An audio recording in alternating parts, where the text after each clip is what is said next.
Hello, Mr. Negative here with another negative review, but this one is not going to be all that negative because Spider-Man No Way Home is actually good. I don't believe it. That's not to say it's perfect, you might have to swerve to avoid a few plot holes and there's a hefty amount of Marvel humour, but I'll get into that later in the review.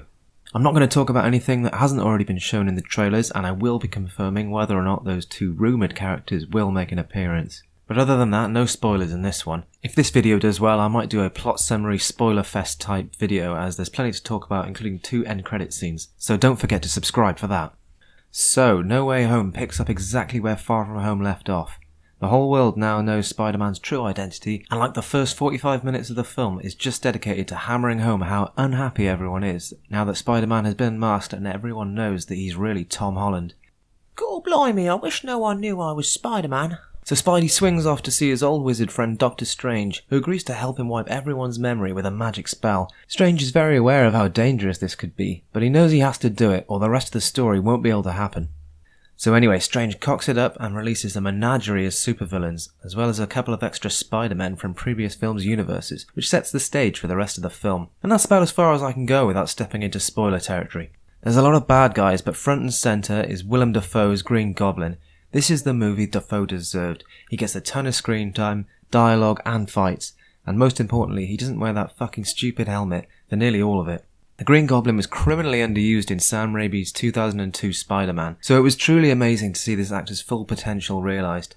The other villains include Doc Ock, Hello, Peter.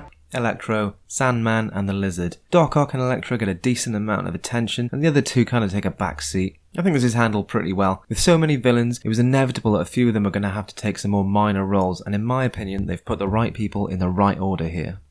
Tom Holland really outdoes himself with his performance, and the script really cements the character's growth into an older, more experienced version of the character we were introduced to in 2016.